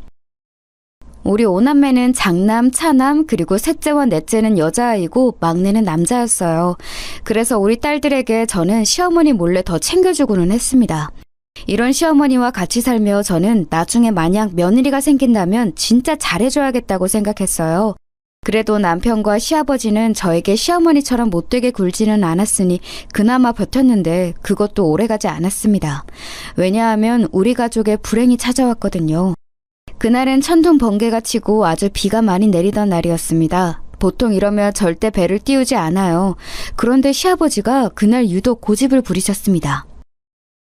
이 정도는 괜찮다. 내가 바다에 나간 게 하루 이틀이야? 나한테 딸린 식구가 몇인데 가서 생선 한 마리라도 더 잡아서 가족들 먹여 살려야지. 걱정하지 말고 들어가라. 오래 안 있을 거야. 금방 올 거니까 걱정하지 마. 아버지 안 돼요. 그러면 저도 데려가세요. 혼자 이 날씨에 아버지를 바다로 보내는 것은 제가 용납 못해요. 여보, 어머니, 저 아버지랑 같이 다녀올게요. 보니까 비가 곧 그칠 수도 있을 것 같아요. 딱 보니까 안 돼. 가지마, 어? 지금 비가 이렇게 내리는 거 보면 분명 배가 뒤집힐 거야. 여보, 돌아와. 안 돼. 얘, 넌 뭐 하고 있는 거야? 빨리 네 시아버지랑 남편을 말려야지. 비가 너무 많이 내려 시야 확보도 어려웠는데 시아버지는 굳이 배를 타고 나가셨어요. 그런 시아버지를 혼자 보낼 수 없다고 남편은 따라갔고 시어머니는 말리셨죠. 저는 그날따라 유독 보채는 막내를 달래느라 정신도 없었고 무엇보다 시아버지의 고집을 아는 상태였습니다. 시아버지는 마음먹은 것은 반드시 해야 하는 분이셨거든요. 그래서 말려도 듣지 않는다는 것을 이미 알고 있었습니다. 그렇게 시아버지와 남편을 보내고 저도 당연히 마음이 편치 않았어요. 어떡하지? 비가 도저히 그치질 않네. 이러다 배가 뒤집힐 것 같은데. 저기 박 선장님, 지금 우리 시아버지랑 남편이 바다로 갔는데 돌아오라고 해야지 않을까요? 이 날씨에 배를 타고 바다로 갔다고? 목숨이 두 개야? 무슨 정신으로 그런 거야? 애초에 나가게 하지 말았어야지. 아이고, 그 양반 또 고집 부렸네. 죽고 싶어 환장한 게 아니라면 나가면 안 돼. 어떡하니 어떡해. 그러게 너는 왜 옆에서 보고만 있던 거야? 이러다 내 남편하고 아들 죽으면 다 너 때문이야. 알겠어? 하여간 도움이 안 돼. 아이고, 아줌마, 왜 그걸 며느리 탓을 해요? 본인들이 배 띄워서 나간 건데. 아무튼 일단 기다려 봅시다. 이러다 멀쩡하게 돌아올 수도 있어요. 워낙 배를 다루는데 선수니까 뭐. 시간이 점점 흐르고 마을 사람들도 같이 걱정하기 시작했어요. 기적처럼 다시 두 명이 돌아오길 바랐는데 해가 뜨고 비가 멈춰도 시아버지와 남편은 돌아오지 않았습니다. 결국 구조대가 나가서 2명을 발견했는데 안타깝게도 시아버지는 이미 하늘로 간 상태였어요. 정말 기적적으로 남편은 숨이 아직 붙어있는 상태로 발견되었습니다. 보통 이런 경우에 이렇게 살아있는 상태로 발견되는 게 진짜 희박하거든요. 너무 다행입니다. 의식은 없어도 나중에 눈을 뜰 수도 있으니 희망이라도 있잖아요. 돌아가신 분은 안타깝게 생각해요. 아이고, 여보. 내가 그렇게 나가지 말라고 했잖아. 나는 어떻게 살아? 아이고. 내 아들, 불쌍한 내 아들. 우리 아들 눈 떠봐. 엄마 왔어. 구조대원이 뭐라 하는지 귀에 들리지도 않았어요. 너무 충격적이었고 믿고 싶지 않았습니다. 시아버지는 손을 쓸 수도 없는 상태였고 우리 남편은 마치 잠을 자는 것처럼 병원에 그대로 입원하게 되었어요. 이게 다 너 때문이야. 이 망할려나. 네가 말렸어야지. 비가 그렇게 오는데 바다로 가는 것을 그냥 그대로 냅둬? 나였으면 절대 그렇게 안 했어. 내 남편 살려내라고. 아유, 왜 이러세요? 며느리가 무슨 잘못을 얼마나 했다고. 갑자기 혼자 5명이나 되는 아이들을 키워야 하는데 거기다 대고 이러면 어떡해요. 그리고 바다로 나간 것은 본인들의 의지였잖아요. 너무 뭐라고 하지 마세요. 당신이 뭘 알아? 저리 안 꺼져? 남의 집에는 왜 와서 난리야? 우리 집 일에 신경 끄고 갈 길 가. 내 남편 살려낼 거 아니면 꺼져. 시어머니는 우리 가족의 불행을 다 제 탓으로 돌렸어요. 이웃들이 말릴 정도로 저에게 심하게 뭐라고 했는데 막상 제 귀에는 들리지도 않았습니다. 저는 누구의 탓도 할 생각이 없었어요. 아니, 할 수가 없었습니다. 당장 제 밑으로 5명의 아이들이 있었는데 도대체 어떤 방법으로 돈을 벌어야 하는지 막막했거든요. 시집와서 계속 집에서 아이를 낳고 살림만 했기 때문에 제가 할 수 있는 것은 없었습니다. 거기가 바닷가라 대부분이 수산업에 종사했는데 배를 타고 바다로 가는 법도 몰랐거든요. 그리고 알았다고 해도 우리 아이들이 그때 죄다 어렸어요. 일단 급한 대로 수산시장에 나가 물고기를 손질하는 법을 배웠습니다. 다행히 우리 집 사정을 아는 분들이 저를 직원으로 채용해 주셨죠. 힘들어도 꾹 참고 일했어요. 나가서 돈을 더 벌어와. 이 돈으로 우리가 어떻게 먹고 사니? 우리 아들 불쌍해 죽겠다. 이러다 우리 아들 죽으면 그땐 어떡할 거야? 내 새끼 병원비랑 우리 손자들 식비가 부족하잖아. 나가서 돈을 더 벌어오라고. 어머니, 저도 참을 만큼 참았어요. 제가 죽어라 밖에서 돈 벌어오는 거 모르세요? 아시잖아요. 동네 사람들도 저보고 안쓰럽다고 하는데 어머니는 왜 그러세요? 뭐? 네가 지금 집안의 남자들이 이 모양이 됐다고 시어머니를 우습게 하는 거냐? 내가 우스워? 우습냐고? 며느리가 시어머니한테 이래도 돼? 너 옛날이면 이미 집에서 쫓겨났어. 아무것도 가진 게 없으면서. 그래서 저도 열심히 일하잖아요. 새벽부터 일어나서 수산시장 가서 생선 다듬고 시간 나면 다른 식당 가서 설거지하고. 남들은 이렇게 일하는 제가 안쓰럽다고 하는데 도대체 어머니는 왜 저를 못 잡아먹어 안달이세요? 그런 생활이 지속되자 저도 더는 참고만 있을 수는 없더라고요. 그래서 시어머니와 다투는 일도 많아졌습니다. 잠도 줄이고 밥도 안 먹어가며 이랬는데 돌아오는 것은 시어머니의 구박이었으니 저도 속상했어요. 시어머니는 제가 지지 않고 대응하자 더 분노하셨죠. 집안 분위기가 이러니 아이들도 눈치를 많이 보기 시작했어요. 저는 그래서 아직도 우리 오남매에게 미안한 부분이 이거랍니다. 어머니, 현수가 체육을 포기한다고 하더라고요. 저한테 여전히 야구가 좋지만 집안 사정상 더 지족할 수는 없다고 하던데 제가 봤을 때 우리 현수 운동에 재능 많아요. 이대로 시기 놓치면 평생 후회할 것 같습니다. 저도 우리 장남이 야구에 재능이 아주 많다는 것은 알아요. 그런데 선생님도 아시잖아요. 우리 집이 지금 사정이 너무 안 좋아요. 애들 학비도 겨우 내고 밥도 겨우 먹이고 있어요. 아니, 밥도 가끔은 돈이 없어서 고구마로 대체해요. 이 상황에서 어떻게 야구를 시키겠어요. 그렇죠. 현수 본인도 그걸 아니까 자기가 스스로 그만하겠다고 하더라고요. 저는 그냥 아쉬워서 한 말이에요. 워낙 유망주라 서울에서도 현수 하나 보려고 많이 내려오고 하니까요. 말씀하신 것은 잘 알겠습니다. 제가 제일 속상했던 점은 바로 장남이었어요. 장남은 어렸을 때부터 유난히 운동을 매우 잘했거든요. 특히 야구에 소질이 있는 아이라 학교 체육 선생님의 재능을 알아보고 밀어주었습니다.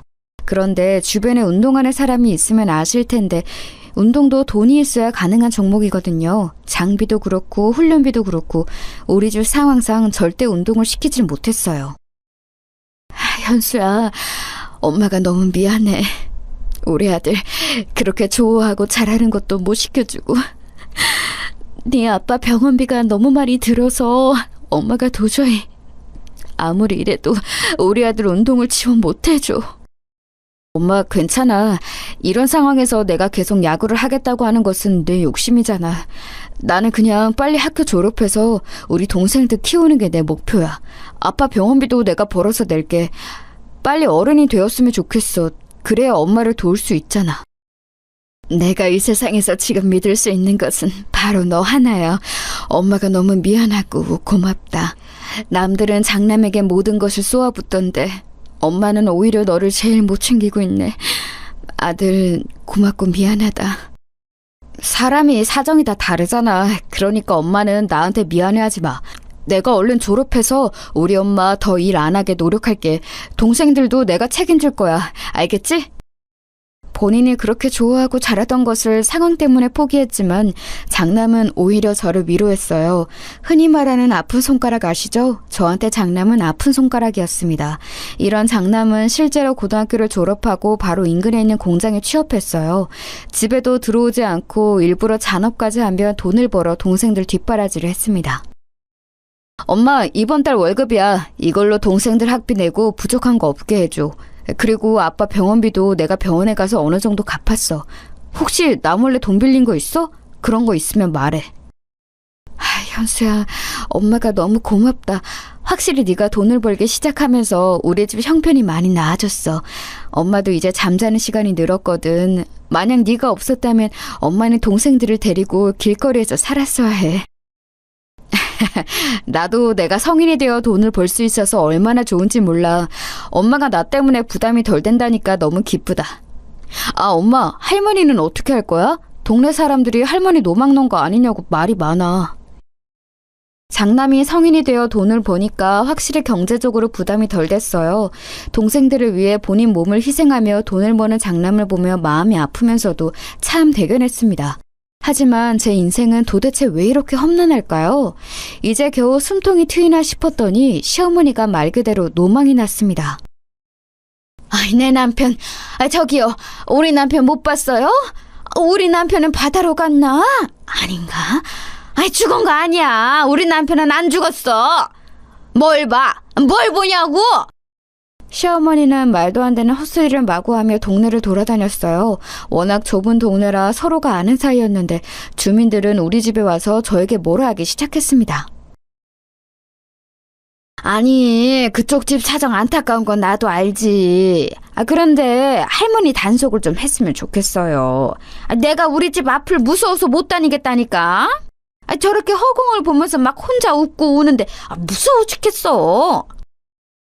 나도 무서워서 왔어요. 아니, 혼자 저러면 누가 뭐라고 하나? 왜 지나가는 사람들한테 시비를 걸어? 심지어 아이들한테도 그러더라고. 우리 아들한테는 갑자기 본인 아들이라고 병원에 있는 사람이 내 아들이래. 말이 돼? 그러셨구나. 죄송해요. 제가 우리 할머니 단속 열심히 할게요. 그러니까 우리 집은 그만 찾아오세요. 우리 동생들도 그렇고 어머니도 곤란해하잖아요. 아주머니들 제가 대신 사과할게요. 그러니까 화 푸시고 집에 가셔요. 네? 주민들이 화가 나서 집에 오면 그걸 달래는 것도 우리 장남이었어요. 자라면서 그런 장남에게 제가 얼마나 심적으로 의지했는지 모릅니다. 시어머니는 결국 치매 판정을 받았고 우리 집에는 환자가 2명이나 생기게 되었습니다. 시어머니의 치매 증상은 환청, 환각 등이 있었고 자꾸 집을 나가는 증상이었어요. 엄마, 할머니가 또 집 밖으로 혼자 나갔어. 진짜 할머니 때문에 미치겠어. 너무 힘들고 피곤해. 이게 이번 주에만 도대체 몇 번째야? 우리 너무 힘들어. 저번에는 우리 학교 앞에서 난동을 피워서 내가 얼마나 친구들 앞에서 창피했는지 알아? 그리고 자꾸 나만 보면 아빠를 그렇게 찾아. 아이들은 시어머니의 치매 증상에 상당히 고통스러워했습니다. 그래도 그런 시어머니를 다른 곳으로 보낼 수는 없었어요. 요양원에 보낼 돈이 없었거든요. 그렇게 치매 시어머니를 모시고 살던 저한테 그나마 다행이었던 점은 남편이 몇 년 후에 눈을 떴다는 사실이었습니다. 여보, 이게 얼마만이야? 나는 당신이 영영 깨어나지 못할 줄 알았어. 이렇게 눈을 뜨다니 나 너무 기뻐. 내가 옆에서 열심히 간호할 테니까 조금만 더 힘을 내자. 지금 깨어난 지 얼마 되지 않아서 말하는 게 힘들 거라고 했어. 굳이 말 안 해도 돼. 남편이 의식이 들자 옆에서 간호할 사람이 필요했어요. 집 안에는 치매 환자가 있었고 병원에는 이렇게 수발들 사람이 필요했죠. 몸이 하나여도 모자랐던 시절이랍니다. 남편의 몸이 완전히 회복될 때까지 저는 거의 병원에서 지냈어요. 그래서 치매 시어머니를 돌보는 일은 장남이 거의 도맡아서 했습니다. 나머지 아이들은 시어머니를 감당하는 것을 힘들어했거든요. 현수야, 미안하다. 엄마가 아빠 간호하느라 집에 신경을 못 쓰네. 일하느라 바쁜데 이렇게 할머니랑 동생들까지 돌보고. 엄마는 너한테 왜 이렇게 미안한 일만 생기는 걸까? 우리 아들 고맙고 미안하다.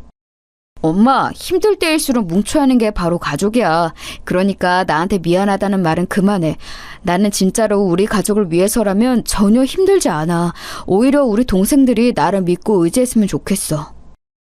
저한테 유일한 버팀목은 우리 장남이었어요. 이런 생활이 지속되면서 다른 자식들은 대학도 가고 본인 하고 싶은 일들을 하며 자기 살 길을 찾아갔습니다. 누구 하나 탈선하지 않고 잘 자라주어 고마웠어요. 그러면서 본인을 희생하며 동생들에게 자기 인생을 바친 장남에게 미안한 마음은 더 커지게 되었습니다. 내가 형보다 먼저 결혼해도 진짜 괜찮아? 형, 혹시 만나는 여자 있으면 먼저 결혼해도 돼. 평생 성인이 되자마자 우리 책임지느라 그동안 고생 많았어. 이제 형도 형 인생 살아야지. 안 그래, 엄마? 그래, 맞아, 현수야. 이제 가족들에게 그만 베풀고 네 인생 살아. 둘째는 결혼한 여자가 있으니 다행인데 우리 현수는 만나는 여자도 없는 것 같던데 맞니? 아이 참, 몇 번을 말해. 나는 괜찮아. 그러니까 둘째 네가 먼저 결혼해도 돼. 그리고 내가 그동안 모은 돈으로 집도 얻어서 살아. 나는 내 인생은 우리 가족을 위해 희생하기로 예전부터 마음먹었어. 나머지 동생들도 결혼하는 거 다 봐야 마음이 편할 것 같다. 형, 고마워. 이 은혜 절대 잊지 않을게. 나는 형이 얼마나 고생하면서 돈 벌었는지 다 알아. 심지어 장남은 남들은 다 하는 연애도 하지 않았어요. 둘째가 장남보다 먼저 결혼해서 집을 나갔고 그 뒤로도 셋째와 넷째까지 결혼했습니다. 동생들이 먼저 결혼하는데도 장남은 아무렇지도 않았어요. 오히려 본인이 뼈 빠지게 잔업을 하며 번 돈을 결혼 자금에 보태라고 주었습니다. 그 모습을 보며 저는 뿌듯한 마음보다는 안타깝고 미안한 마음이 훨씬 컸어요. 어느새 제 아픈 손가락인 장남은 노총각이 되어 있었습니다. 아이고, 노인네가 드디어 하늘로 가셨네. 그래도 아들이 의식 돌아온 거 보고 가셔서 그나마 다행이야. 하늘에서는 편안하게 남편 만나서 잘 사셨으면 좋겠네. 그러니까요. 저는 이제 어머님께 안 좋은 감정도 없어요. 그냥 이제 말 그대로 편안한 상태가 되시길 바래요. 천국에서라도 행복하게 살아야죠. 우리 어머님도 고생 많으셨어요. 시어머니도 시아버지를 따라 하늘로 가게 되었어요. 막판에 치매가 매우 심해서 저도 많이 힘들었습니다. 그런데 막상 돌아가시니 제 마음이 마냥 편하지는 않더라고요. 너무 미운 시어머니였는데 미운 정이 들었었나 봐요. 시어머니가 돌아가시고 남편도 어느 정도 어눌하게 말은 할 수 있는 상태가 되었습니다. 의사는 남편의 상태가 좋은 편은 아니라 언제 죽어도 이상하지 않은 상태라고 하더라고요. 그래도 살아있어서 다행이라는 생각이 들었어요. 이렇게 힘든 인생이어도 버티면서 살고 있었는데 한 가지 좋은 소식이 들려왔습니다. 엄마, 나 만나는 여자 생겼어. 큰 문제가 없다면 아마 이 여자와 결혼할 것 같아. 우리 근처의 도시에 사는 여잔데 내가 일하면서 왔다 갔다 하다 만나게 됐어. 어리지만 예쁘고 친절해서 이런 사람이라면 결혼하고 싶더라. 뭐? 아, 세상에, 우리 첫째 아들이 드디어 결혼한다고? 이게 무슨 일이야. 엄마는 이제 죽어도 여한이 없어. 우리 장남의 결혼이 내 인생의 고민이었는데 어머, 웬일이니? 장남이 드디어 결혼할 여자를 찾았다는 거였어요. 얼마 지나지 않아 장남은 며느리가 될 여자를 집으로 데려왔습니다. 저는 시어머니에게 시집살이를 심하게 당했다고 했잖아요. 그래서 우리 며느리들이 심기를 건드리는 것을 매우 싫어했어요. 오히려 우리 딸들보다 며느리들에게 더 잘해줄 정도였습니다. 첫째 며느리가 집에 인사 온다길래 며칠 전부터 요리에 신경을 썼어요. 다른 자식도 물론 소중하지만 장남은 저에게 의미가 아주 특별했으니까요. 어머, 어머님, 이게 다 뭐예요? 제가 해산물 좋아하는 것은 어떻게 하시고 이렇게 준비해 주셨어요? 저 진짜 갈치조림은 밥 2공기도 먹어요. 세상에, 제가 다 좋아하는 것들이네요. 그러니? 다행이다. 내가 우리 장남에게 며느리 될 사람이 해산물을 좋아한다는 소리를 듣고 며칠 전부터 준비한 거야. 입맛에 맞았으면 좋겠네. 만약 입맛에 안 맞으면 미안하다. 다음에는 더 맛있게 해줄게. 첫째 며느리의 첫인상은 아주 좋았습니다. 어찌나 살가운지 우리 장남이 여자 하나는 잘 골랐다 싶었어요. 다른 며느리들은 착하고 선했는데 동시에 성격이 내성적이라 조용했거든요. 그런 며느리들이 싫었던 것은 절대 아닌데 아무래도 밝은 성격의 며느리가, 그것도 첫째 며느리가 좋았습니다. 현수야, 엄마가 네 결혼에 많은 돈을 못 줘서 미안해. 너는 동생들한테 그동안 모은 돈을 결혼 자금으로 줬는데 오히려 너는 가져가는 돈이 없네.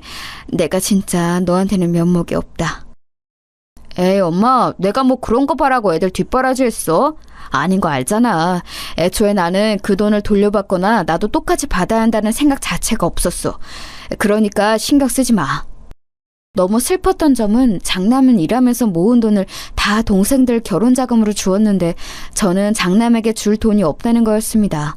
장남에겐 평생 미안한 마음뿐이었죠. 그래서 첫째 며느리에게 더 잘하려고 애썼던 것도 있어요. 형님은 매번 시댁에 오면 하는 것도 없이 저렇게 혼자 앉아있어요. 솔직히 어머님이 며느리들한테 얼마나 잘해주시는데 너무해요. 어떻게 혼자만 쏙 빠져서 저럴 수가 있는 거죠? 요리가 익숙하지 않아서 그런가 보다. 내가 더 잘 테니 아가, 너도 가서 쉬렴. 나는 괜찮으니까 너무 걱정하지 말고, 응? 어머님 손목도 안 좋으시면서 왜 그러세요? 저야말로 괜찮아요. 형님은 제가 좋게 보고 싶어도 너무 밉상이에요. 저라면 절대 저렇게 행동 안 해요. 너무 얄미운 게 아주버님이 있으면 저런 행동 안 하는 거 아시죠? 첫째 며느리는 결혼하고 행동이 완전히 바뀌었어요.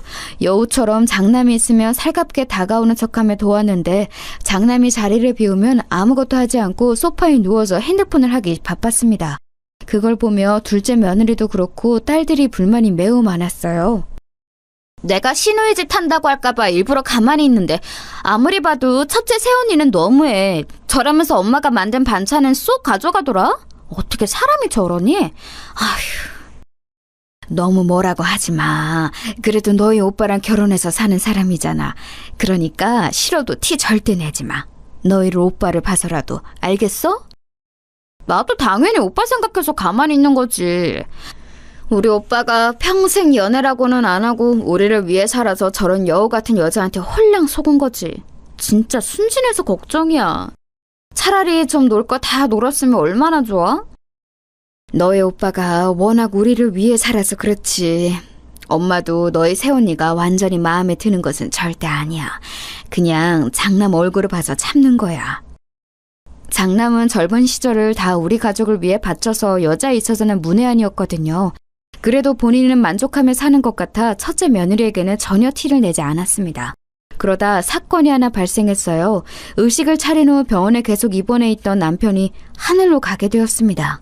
워낙 오래 입원해서 건강이 안 좋았고 예견된 일이었지만 당연히 슬펐어요. 그렇게 남편이 죽고 제 앞으로 사망보험금이 나왔습니다. 막내까지 결혼하고 다 나가서 살기 시작하니 집에는 저만 혼자 남게 되었어요. 시집 오고 계속 이 집에서 살았는데 시부모님은 다 돌아가시고 남편도 죽고 아이들도 결혼해서 나가니 저만 남았더라고요. 그러면서 저는 심하게 외로움을 타기 시작했어요. 미워도 미운 정이 차라리 낫더라고요. 제가 외로워하는 것을 제일 먼저 눈치챈 것은 바로 장남이었습니다. 엄마, 외롭지? 나랑 같이 살자. 내가 아내한테 말했더니 아내도 괜찮대. 나는 엄마가 혼자 그렇게 외롭게 사는 거 원하지 않아. 아유, 됐다. 나는 너희 할머니에게 시집살이를 너무 많이 당해서 며느리들 괴롭히는 것 질색이야. 내가 너희 집에 가면 며느리가 얼마나 괴롭겠어. 내가 그래서 아내한테 말했더니 아내가 오히려 그럼 이 집 팔고 돈 합쳐서 같이 살자고 하던데? 이번 주말에 아내랑 같이 찾아갈 테니까 진지하게 얘기해요, 그럼. 장남은 외로움을 타는 저에게 같이 살자고 얘기하더라고요. 하지만 며느리 눈치가 보여 가기가 싫었습니다. 시어머니를 모시고 살았던 입장이라 얼마나 고통스러운지 알거든요. 그런데 며느리는 장남과 찾아와서 저에게 같이 살자고 오히려 저를 설득했습니다. 저는 진짜 어머님하고 같이 사는 거 좋아요. 그러니까 이 집 팔고 우리가 지금 사는 집도 팔아서 더 넓은 곳으로 이사가서 살아요. 어머님만 괜찮으면 언제든지 환영이에요. 아, 그러니? 나는 너희들에게 내가 짐이 될까봐 그게 무서웠는데 네가 그렇다면 나는 너무 좋지. 아이고, 가서 내가 최대한 거슬리지 않도록 하마. 고맙다. 며느리의 설득에 저는 남편의 사망보험금과 집을 팔고 남은 돈, 그리고 제 비상금까지 수중에 있는 모든 돈을 다 합쳤어요. 진짜 저에게 남은 돈이라고는 없는 상태로 그렇게 첫째 아들네 집으로 들어가게 되었습니다. 엄마가 이 돈들 다 장남에게 주고 싶은데 그래도 되는 거지? 너희도 알잖니. 첫째가 너희 결혼자금 되느라 내가 장남에게 준 돈이 없어. 엄마의 마지막 소원이야. 엄마, 당연하죠. 게다가 지금 엄마까지 모시고 산다는데 당연히 그 돈은 형을 주는 게 맞지. 우리는 아무 불만이 없어요. 여기서 싫다고 하면 안 되는 거지. 맞아. 형이 우리 키우느라 얼마나 고생했는지 아는데 누가 여기서 싫다고 그래? 오히려 우리가 형한테 갚아야 하는데 그럴 수가 없어서 속상하지. 그 돈들 다 형 준다고 해도 아무도 뭐를 안 하니까 걱정하지 마. 다행히 나머지 자식들도 불만이 없었어요. 오히려 제 돈을 다 장남에게 모조리 주는 것을 당연하게 여겼죠. 그렇게 저는 장남의 집으로 들어가서 살게 되었는데 제 생각과는 너무 현실이 달랐습니다. 며느리가 너무 다른 사람인 것처럼 느껴졌어요. 결혼 전에 보았던 살가운 사람은 어디 가고 마치 악마처럼 저를 대하기 시작했습니다. 어머니, 화장실 청소 이거 다 하신 거예요? 물때가 다 안 지워졌는데... 다시 해주세요. 그리고 아이 좀 이따 봐주세요. 저 친구 만나러 가야 해서요. 어머님, 저 갈비찜 먹고 싶은데 어머님이 좀 해주세요. 그리고 아들 먹을 계란말이도 부탁드려요. 저는 그럼 친정에 다녀올게요. 저녁 전까지 해주셨으면 좋겠어요. 어머님, 이거 뭔지 보이세요? 청소기 언제 돌리셨어요? 제가 분명히 아침에 청소기 돌려달라고 부탁드렸잖아요. 제가 힘든 부탁한 건가요? 며느리는 저를 마치 가정부처럼 부려먹었어요. 저도 처음에는 저와 같이 사는 게 고마워서 청소며 빨래며 나서서 했는데 날이 갈수록 심해지더라고요. 심지어 며느리는 손자를 돌보는 것도 죄다 저를 시켰습니다. 하지만 저는 절대 불만을 말하지 못했어요. 첫 번째로 시어머니에게서 시집살이를 당해서 며느리에게 싫은 소리를 하지 못했고, 두 번째로는 바로 장남의 아내였기 때문이죠. 제가 살면서 너무 힘들 때 의지했던 사람이 바로 우리 첫째 아들이잖아요. 그래서 장남에게는 평생 미안한 마음뿐이라 차마 며느리에게 싫은 소리가 나오지 않더라고요. 엄마, 저 왔어요. 오늘은 뭐 했어요? 내가 듣기로 우리 아파트의 노인정도 되게 크다던데 거기 가봤어? 엄마 덕분에 우리가 서울 시내 이런 고급 아파트에서 살고 너무 고마워. 장남은 여전히 저에게 효자였습니다. 제가 돈을 줘서 첫째 아들네 부부는 서울에 있는 대단지 고급 아파트로 이사 왔는데 저는 막상 그 혜택을 누리지 못했어요. 할머니, 나 솜사탕 사줘. 할머니, 나랑 놀이터 가자. 놀이터에서 나랑 축구하면서 놀자. 어? 할머니, 나가자. 할머니! 손자를 돌보는 일도 어느새 제가 다 전담하기 시작했거든요. 며느리는 손자를 키우며 힘든 일은 다 저를 시켰어요. 씻기는 거나 유치원에서 데리고 오는 것도 다 저를 시켰습니다. 늙어서 몸이 제 마음대로 움직이지도 않았는데 참 힘들었습니다. 그래서 절대 며느리에게는 티를 내지 않았지만 딸들에게는 힘들다고 조금 언급했는데 이게 또 사건이 발생했어요. 새언니, 제가 진짜 이런 말은 안 하려고 했는데요. 오해하지 말고 들어주세요. 새언니가 그래도 이런 아파트에서 부자처럼 사는 거 다 우리 엄마가 지원해줘서 가능한 거잖아요. 그런데 엄마한테 너무 조카를 봐달라고 하고 청소까지 시키는 것 조금 너무한 것 같아요. 다른 거는 몰라도 청소나 빨래는 언니가 할 수 있지 않나요? 어머. 지금 오해가 있는 것 같아요. 제가 언제 어머님을 강제로 시켰나요? 저는 절대 그런 적이 없어요. 어머니가 말씀해 주세요. 제가 어머님께 억지로 시켰어요? 아유, 억지로 시킨 적은 없지. 아유, 아니다. 그만하자. 내가 미안하다. 괜한 소리를 해서 이렇게 사단을 만들었네. 미안하다. 그만하자. 그냥 지나가듯 한 말에 셋째 딸이 대표로 며느리에게 좋게 말했더니 며느리는 화를 내기 시작했습니다. 제가 그만하자고 했는데도 첫째 며느리는 멈추지 않고 계속해서 섭섭하다고 하기 시작했어요. 그리고 물론 어머님 덕분에 이런 아파트에서 사는 거 맞아요. 그런데 그렇다고 제가 그럼 어머니 눈치를 마구 보며 살아야 하나요? 저야말로 너무 섭섭해요. 세연이, 우리가 우리 엄마 눈치 보고 살라는 거 아니잖아요. 오히려 우리는 세연이 편하게 해주려고 애를 쓰는데 일부러 그래서 엄마 모시고 사는 이후로 제가 용돈도 자주 드리고 또 보고 싶어도 덜 찾아오고 있어요. 형님, 우리가 그래도 여자들끼리 좋게 얘기하고 싶어서 이런 자리를 마련했는데 너무 안 좋게 생각하지 마세요. 우리 어머님처럼 며느리들 편히 봐주시는 분이 어디 있어요? 지금 다 편을 먹고 저한테 뭐라고 하잖아요. 어머님도 정말 너무하세요. 이런 불만이 있으면 저한테 얘기하면 되는 것을 왜 이 사단을 만드세요? 어머, 새언니, 왜 우리 엄마한테 그렇게 말해요? 우리가 엄마 모시는 거 고마워서 이제껏 참은 건데. 결국 좋게 얘기하자는 것은 싸움으로 번지게 되었습니다. 제가 결국 첫째 며느리에게 미안하다고 사과하고 일단락되었는데 문제는 그 다음이었어요. 첫째 며느리는 그 이후로 저에게 티가 나게 불만을 표출하기 시작했습니다. 아휴, 늙었으면 그냥 조용히 산속에 있는 게 제일 좋은 건데 요양원이 괜히 있나? 공기 좋은 곳에서 요양하면 자식들도 좋고 본인도 좋은데 말이야. 혼자 저보고 들으라는 듯이 집에서 큰 소리를 내기도 하고 심지어는 제가 집에 있는 것을 눈치 주기 시작했어요. 저는 속상했지만 최대한 티를 내지 않고 있었습니다. 그런데 며느리는 제가 무시한다고 느꼈는지 이번에는 저에게 대놓고 뭐라 하더라고요. 장남은 그때 공장에서 일하고 있었는데 나름 일한 지 그래도 꽤 많은 시간이 지나서 관리자급으로 일하고 있었어요. 장남이 출근하며 최소 10시간은 지나서 집에 오는데 그 시간이 저는 지옥이었습니다. 늙었으면 그냥 곱게 죽는 게 자식들을 위하는 건데 어머님은 그것도 모르세요? 하긴 모르니까 이렇게 자식 집에서 얹혀 살고 있지. 제가 일부러 대꾸하지 않으면 노골적으로 옆에 와서 계속 얘기하는 모습에 나중에는 첫째 며느리 얼굴만 봐도 무섭게 시작했어요. 자다가도 환청이 들리고 심지어 꿈에서도 며느리가 나와 새벽에 잘 수가 없었습니다. 엄마, 요즘은 새언니 어때? 저번에 그래도 그렇게 말한 이후로 조금 바뀌기는 했어? 나는 첫째 새언니 집에서 엄마가 같이 사는 게 왜 이렇게 불안한지 모르겠어. 괜찮아. 요즘 그래도 그때 이후로 나한테 잘해주더라. 그러니까 너는 걱정 말고 특히 첫째 새언니한테 아무 말도 하지 마. 알겠지? 엄마는 괜찮아. 괜히 자식들에게 티를 냈다가 저번처럼 크게 싸움이 날까 두려워서 그러지도 못했습니다. 그냥 저만 참으면 될 일이라고 생각했어요.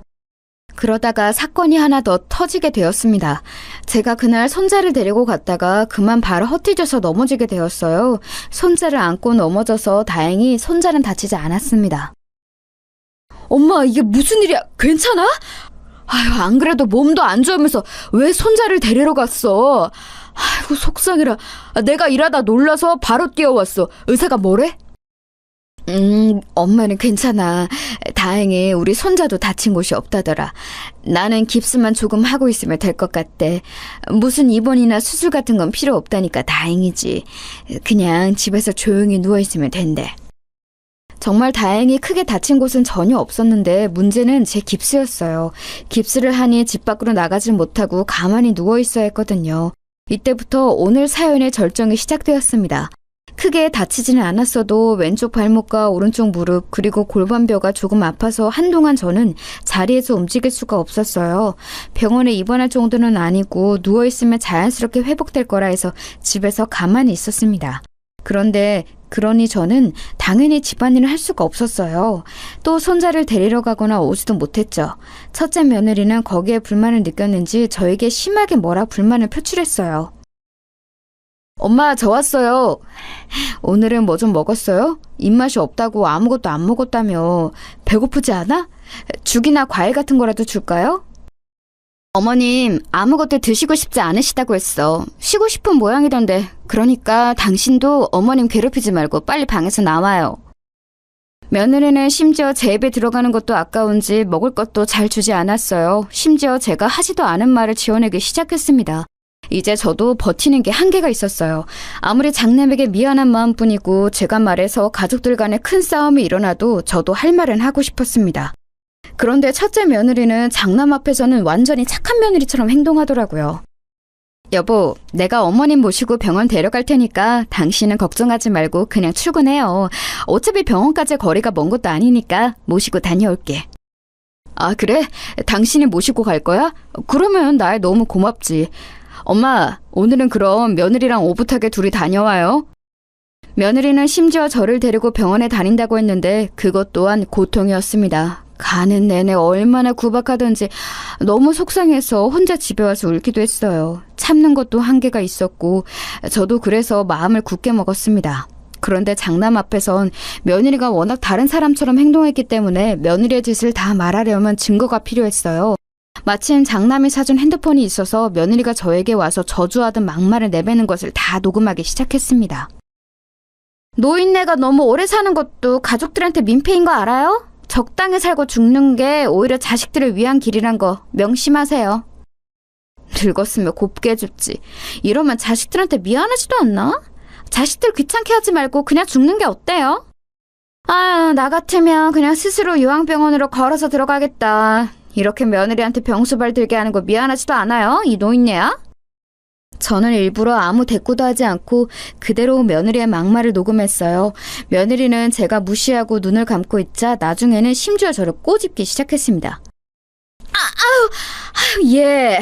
그렇다고 나를 꼬집으면 어떡하니? 너무 아프다. 네가 나를 싫어하는 것은 아는데 이러면 어떡하니? 뭐 어쩌라고요. 그러게 그냥 그때 넘어졌을 때 요양병원에 들어갔어야지. 왜 사람 귀찮게 이러고 있어요? 늙었으면 곱게 죽으라고. 그렇게 저의 이주를 며느리의 음성을 녹음했습니다. 그리고 장남에게 말해서 가족들을 다 불러 모았어요. 저는 제가 이 녹음을 공개하면 당연히 큰일이 일어날 것을 이미 알고 있었습니다. 그런데 더 참을 수는 없었어요. 그래서 가족들이 다 모이자 저는 목소리를 가다듬고 말했습니다. 내가 너희들에게 신세진 것이 많아 그동안 참고 있었다. 특히 너희도 알 텐데 내가 장남에게 참 미안한 게 많아. 어려서부터 우리가 힘들 때 장남이 얼마나 우리를 도왔니. 혼자 고등학교 졸업식도 하기 전에 공장에 가서 일하고. 나는 그때 우리 첫째 아들을 생각하면 눈물밖에 나오질 않아. 그래서 내 아픈 손가락이 장남이기도 하고 최대한 우리 아들의 인생을 더 망치게 하고 싶지 않았어. 제가 여기까지 말하자 자식들은 다 공감하는 표정을 지었어요. 첫째 며느리만 저를 남몰래 째려보고 있었죠. 그래서 첫째 며느리가 나에게 아무리 못되게 굴어도 최대한 참았는데 도저히 내가 같이 못 살겠다. 지금부터 내가 녹음한 것을 들려줄 테니 판단은 너희가 해라. 이렇게 말하고 바로 핸드폰으로 녹음한 음성을 재생했습니다. 그러자 첫째 며느리의 막말이 가족들의 귀에 꽂히기 시작했죠. 어머, 이게 지금 뭐예요? 당장 멈춰요. 일이 내놔요. 언제 녹음했어요? 세상에, 웬일이야? 지금 이게 무슨 소리야? 당신 가만히 있어. 조용히 안 해? 엄마, 계속 틀어봐. 세상에, 늙었으면 조용히 죽으라고? 이게 우리 엄마한테 할 소리야? 당신 지금 제정신이야? 우리 엄마가 이런 소리를 들으면 같이 살고 있었던 거야? 나 너무 속상해서 말이 안 나와. 어떻게 세원이는 우리 엄마한테 이럴 수가 있어요? 우리가 엄마 공짜로 돌보겠어요? 매달 그렇게 돈을 줬는데 우리 엄마도 세원이 이런 고급 아파트에 살 수 있게 돈 많이 줬잖아요. 저한테는 앞에서 며느리 노릇은 혼자 다 한다고 온갖 앓는 소리를 다 하더니 뒤에서는 어머니께 이러고 있었던 거예요? 세상에, 어떻게 이렇게 사람이 이래요? 무섭다. 제가 녹음본을 다 재생하자 당연히 식구들은 난리가 나기 시작했습니다. 특히 장남은 화를 주체하지 못하고 몸을 떠며 울기 시작했어요. 당신이 어떻게 이럴 수가 있어? 나는 그것도 모르고 장모님하고 장인어른에게 얼마나 효도하고 있는데? 알면서도 일을 어떻게 이래? 내가 처가에 들어가는 돈이 한 달에 얼마인지 알아? 우리 자식들이 다 당신에게 미안해서 그렇게 돈을 줬는데 그 돈은 다 받아갔으면서. 가족들의 원망이 다 첫째 며느리에게 향하자 첫째 며느리는 아무 말도 하지 못했습니다.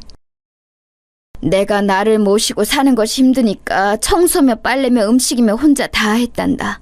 심지어 본인 아들도 며느리는 돌보는 것이 싫었는지 내가 유치원 등하원도 했어. 나는 이 정도면 할 만큼 했다고 생각한다. 이제 더는 같이 못 살겠어. 첫째 며느리가 원하는 대로 나를 그냥 요양원에 보내주렴. 지금 무슨 소리를 하는 거야? 엄마를 어떻게 요양원에 보내? 내가 이혼할 거야. 나는 당신이 이렇게 무서운 사람인 줄 몰랐어. 우리 이혼하자. 이제 당신이랑 처가에 들어가는 돈은 땡전 한 푼도 없어. 이 집도 4명이야. 당장 나가.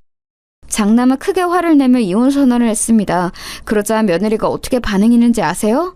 그렇게 저에게 표독스럽게 굴던 사람은 사라지고 오히려 무릎을 꿇고 저에게 빌기 시작했어요. 어머니, 죄송해요. 제가 일부러 그런 것은 전혀 아니에요. 제 마음 아시죠? 제가 앞으로 잘할게요. 저 말들은 다 거짓이었어요. 저는 절대 진심으로 저런 말을 하지 않았어요. 아시잖아요. 심지어 우리 엄마를 꼬집었다고? 진짜 미친 거 아니야? 당장 이혼해. 나는 더는 당신 같은 사람하고 못 살아. 첫째 며느리가 저에게 빌고 장남은 그런 며느리에게 이혼하자고 소리치고 난리가 아니었습니다. 그 뒤로 어떻게 되었냐고요? 장남은 정말로 며느리와 이혼했어요. 저는 모르고 있던 사실인데요. 며느리한테 식구들이 돈을 뒤로 따로 엄청 챙겨주고 있었더라고요. 어머님, 심지어 저한테도 형님이 본인이 혼자 며느리 노릇은 다 하고 있다면서 하도 앓는 소리를 해내더라고요. 그래서 동서랑 저도 개인적으로 돈을 뒤로 얼마나 챙겨줬는지 몰라요. 그런데 이번에 가족들이 하는 말을 종합해보면 다들 그랬더라고요. 저 여자 진짜 무서운 사람이에요. 우리 시댁 사람들을 뭐로 본 거예요? 다들 첫째 며느리가 여우라는 것은 알고 있었는데 이 정도일 줄은 몰랐다고 하더라고요. 너도 나도 몰래 돈을 줬다고 고백하는데 그 돈을 합쳐보니 한 달에 무려 1,000만 원이 넘어가는 돈이었습니다. 기가 막히죠? 어머님, 제가 정말 죄송해요. 그러니까 제발 어머님이 이혼만은 막아주시면 안 될까요? 저 지금 진짜 반성하고 있어요. 제가 이렇게 이혼하면 당장 우리 친정은 어떡해요? 제발요. 첫째 며느리는 이혼 소송을 진행하고도 저를 찾아와서 빌기 시작했어요. 제발 용서해달라고 계속 빌었지만 저는 꿈쩍도 하지 않았습니다. 이미 참을 만큼 참았다고 생각했어요. 그 뒤로는 마침내 장남은 이혼에 성공했고 손자도 저와 장남이 키우고 있습니다. 여기까지가 제가 준비한 사연인데 어떻게 들으셨나요? 저는 개인적으로 제 인생이지만 참 다사다난했더라고요. 시어머니부터 첫째 며느리까지 악인도 있었지만 고마운 사람도 참 많았습니다. 앞으로 남은 인생은 장남과 우리 사랑스러운 손자와 행복하게 살도록 하겠습니다. 들어주셔서 정말 감사합니다. 여러분도 행복한 인생 사시길 진심으로 바랄게요. 감사합니다.